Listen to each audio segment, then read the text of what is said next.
Shoutout nga pala tol sa mga nagpo-post dito sa TikTok ng mga movie tapos may voice over na babae or lalaki. Yung by part, request ko lang po, bali pwedeng pag nag-post po kayo ng part 1, i-post nyo na rin yung part 2, no? Minsan nagpo-post kayo yung part 1 eh. Tapos check namin yung account nyo. Tapos yung next na post nyo, another part 1, ibang movie. Namin malaman kung ano nangyari sa babae bago siya mamatay. Ano nangyari dun sa lalaki after niya makakuha ng kapangyarihan, no? Gusto rin namin malaman kung ano yung nangyari dun sa isang malupit na bank heist. Tapos yung nasa likod nun, sobrang talino. Tapos hindi na namin nakita ito. Walang part. Sige tol, I got you. 1 year free subscription. Sa bawat upload ko itatag kita para kung manonood ka ng recap video, sisiguraduhin ko na matatapos mo yung pinaglaanan mo ng oras. Wala ka nang hahanaping parts. Full video mismo yung ibibigay ko sa'yo. Sa YouTube, punta ka. Pag sinerge mo sa YouTube mismo yung video, wala ka na makikitang babaeng sasayaw dahil ako na mismo yung sasayaw. So ngayon yung i-recap natin ay isa sa childhood ko dati. How to Train Your Dragon. Imagine mo, meron kang dragon, di ba? Tapos lilipad kayo, tapos sunugin mo yung bahay ng kaway mo. So di ba meron ditong isla. Yun yung tinatawag na Berk. May mga naninirahang Viking dito, tapos bago palagi yung mga bahay nila. Ay kasi laging winawasak ng mga dragon. Ikipaglaban yung mga Viking para sa survival ng village nila. Ngayon eto si Hiccup, yung bida ng palabas natin, anak siya ng leader ng village nila. Pero siya yung pinakalampas sa lahat. Kaya palagi siyang pinapauwi ng tatay niya kasi kapag may lumulusob na dragon, lalo siyang nakakaperwisyo. Ngayon eto si Stoic, siya yung leader na tatay ni Hiccup. Sabi-sabi daw nung kakalabas niya pa lang sa tiyan ng nanay niya, nakapatay na daw siya kagad ng dragon. Di ko alam kung paano nangyari yun. Pero sige, kwento nyo yan eh. Ngayon, habang nakikipaglaban yung mga Vikings, pinapanood niya lang yung mga kaidara niya na tumutulong sa pakikipaglaban.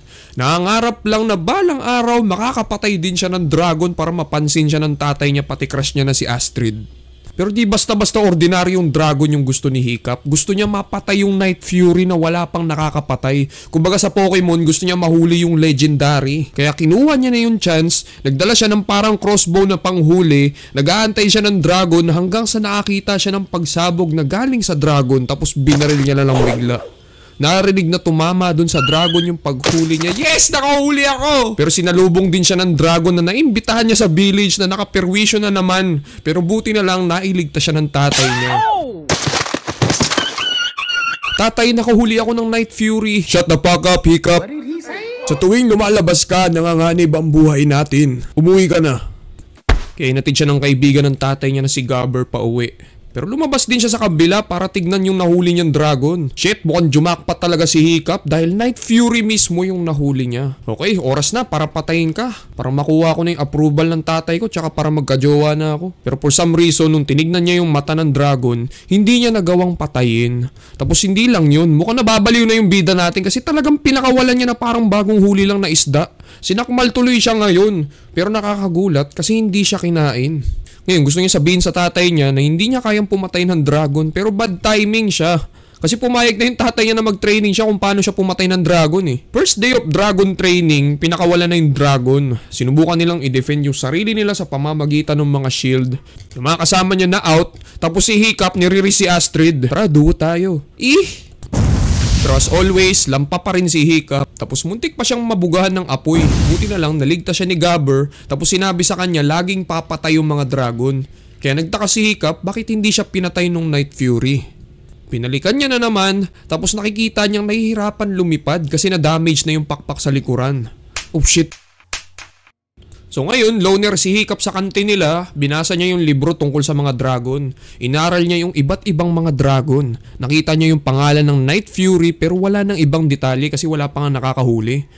Babala, wag daw lapitan ang dragon na ito. Pero syempre, after nung madugong training nila, binalikan niya pa din. Nagdala siya ng isda para ibigay dun sa dragon na sense nung Night Fury na may sandata si Hiccup kaya tinapon niya. Pinakain niya sa dragon yung isda pero unexpectedly wala siyang ngipin. Pero bigla nagkaroon at dun siya nakaisip ng pangalan sa kanya. Bungal. Niluwa yung kalahati ng isda kay Hiccup. Ano gagawin ko dito? Pero kinain niya kasi takot din siyang makain. Ngayon nasa Gedli lang si Hiccup, nagdo-drawing gamit stick. Pinanood siya ni Toothless tapos ginaya din siya. Mukhang finally unti-unti na nagiging komportable yung dragon sa kanya. Ngayon, nagkwekwentuhan sila tungkol sa kung paano pumatay ng dragon. Nabanggit ni Gabber na maganda tamaan yung dragon sa pakpak ng buntot para di makalipad, kaya nagkaroon ng ideya si Hiccup na gumawa ng artificial na pakpak ng dragon. Kaya nagdala siya ng variety ng isda para i-distract si Toothless, pero takot si Toothless sa electric eel kaya tinanggal ni Hiccup. Habang nakain si Toothless, kinuha niya yung opportunity na ikabit yung pakpak sa buntot. Pero lumikot si Toothless tapos biglang lumipad. Mukhang nagana na yung ginawa ni Hiccup pero sumemplang sila sa ere. Ngayon nung training nila, dahil sa nalaman ni Hiccup, ginamit niya yung electric eel na pantaboy dun sa dragon. Nagulat yung mga kasama niya kasi si Hiccup yung pinakalampas sa isla, tapos napabalik niya yung dragon sa hawla niya. After nun, bumalik na naman siya kay Toothless para pag-aralan yung mga kulang na nakakapagpalipad sa kanya. Nalaman niya din na malaking tulong yung damo, kaya naging sabog si Toothless nung nilapitan niya. Tapos nagagamit niya din sa training. Oh, ito, good shit. Kaya namamangha yung mga taong nanonood. Sa tuwing magkasama sila ni Toothless, mas marami siyang nalalaman sa kahinaan ng mga dragon. Tapos mas lalo niya siya ngayong nagugustuhan ng mga tao. Kaya naiinggit si Astrid kasi gusto niya din ng atensyon. Ngayon dumating na si Stoic galing sa misyon sa paghanap ng mga lunggaan ng mga dragon na di pa rin nila nahahanap. Pero nalaman niya yung mabuting good news na yung anak niya top student pala sa Dragon School. Ngayon nagagawa na ni Toothless lumipad. Salamat dun sa clutch na nilagay ni Hiccup. Nakaangat sila sa langit pero nasobrahan kasi nahulog yung guide niya sa paglipad, tapos nahiwalay siya kay Toothless. Nagawa ni Hiccup makabalik tapos nakontrol niya si Toothless hanggang sa maging safe silang dalawa. Let's go! Hinayaan nyo si bro maluto. Ngayon nagpo-food trip to si Toothless, may mga baby dragon na dumating tapos nakikipag-agawan sa kanya. Nung binigyan ni Hiccup ng isda, biglang umamo sa kanya. Kaya na-realize lalo ni Hiccup na hindi kalaban ng mga Viking yung mga dragon. Nagkita na silang mag-ama. Talagang proud sa kanya si Stoic. Kaya binigyan siya ng helmet. Dahil proud ako sa'yo. Ito, helmet. Gawa yan sa kaliwang bra ng nanay mo. Oh, what? Next day ng dragon training. Gusto na talaga ni Astrid mag-stand out pero naunahan na naman siya ni Hiccup. Kaya ngayon yung elder ng village nila, nag-decide na si Hiccup yung papatay sa dragon dun sa parang final test nila. Pero diba, hindi nga kayang pumatay ni Hiccup ng dragon, kaya naisipan niyang maglayas. Pero sinundan siya ni Astrid, napaka-bitter niya sa bida natin na nakakaangat na sa buhay. Bigla niya nakita si Toothless, tapos inawat sila parehas. Hino-stage nila si Astrid, tapos basically, binlockmail siya para di magsumbong. Lumipad sila sa taas, pinagtripan ni Toothless si Astrid, pero maya-maya nung first time niya mahawakan yung mga ulap, na-realize niya na, ang angas pala pag may alaga kang dragon. Pero biglang nakaramdam si Toothless ng kakaiba. Habang lumilipad, bigla silang may nakasalubong na mga dragon. Papunta sila sa isang isla na may malaking kuweba. Di nila kinakain yung mga hayop, tinatapon lang nila sa ilalim. Maya-maya may dragon na dumating sa gitna, tapos biglang may lumitaw na puklang inang mas malaki pang dragon. Oh shit. Pag-uwi nila sabi ni Astrid, sabihin mo na sa tatay mo, nahanap na natin yung mothership. Huwag papatay nila, alaga ako.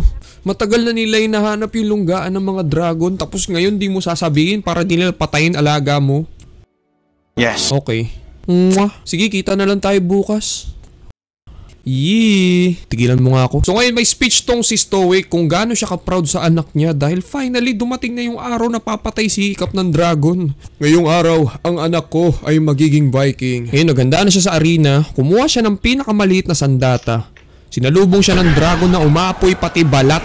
Grabe naman yung kalaban niya. Sinubukan patunayan ni Hiccup na hindi kailangan saktan ng mga Viking ang mga dragon.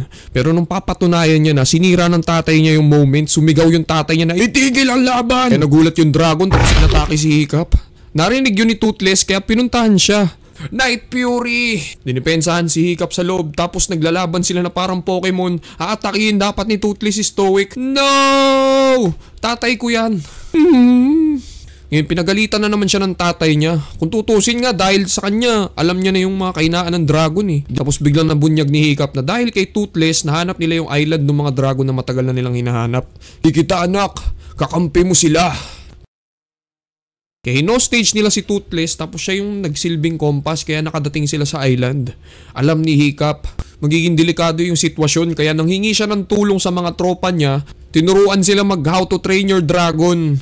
Ngayon, inatake nila Stoic yung kuweba gamit yung mga catapult para gumawa ng butas. Pero this time, may apoy na yung isa. Tapos nakita nila sobrang dami ng dragon na nagsilabasan pero di sila inatake. What? Panalo na tayo! Oh. Tapos biglang lumabas yung malaking dragon. Tapos sinira yung mga barko nila. Kaya walang choice sila Gabber pati Stoic, kaya kinuha nila yung attention ng dragon para makaalis yung ibang Viking. Pero maya maya biglang dumating sila Hiccup habang nakasakay sa mga dragon nila. Tapos kinalaban nila yung malaking dragon. So habang ginagawa nila yun, nalunod naman bigla si Toothless pero niligtas siya ni Stoic. Hiccup, patawad. Proud ako sa'yo. So ngayon sinugod na naman nila yung dragon. Pew pew. Tapos nakaisip si Hiccup ng ideya. Nagpahabol sila sa langit tapos tinake advantage nila yung mga ulap. Pew pew. Ngayon para sa final move, pinasunod nila yung higante. Tapos nung binuksan na yung bunganga, biglang binaril ni Toothless. Sumabog yung dragon tapos sinubukan nilang lumipad pataas pero naabutan sila ng apoy. Oh no, anak ko. Turns out, buhay pa pala si Hiccup. Let's go. Pero yung paa niya yung kapalit. Oh shit. Paglabas ni Hiccup, na-witness niya na may mga dragon na sa isla at tanggap na ng mga Viking na dyan sila manirahan. Ang anak ng village chief na dating lampa, ngayon marami nang sumusuporta. Nakuha niya na ang approval ng tatay niya, pati yung shorty nakuha niya na din. Happily ever after!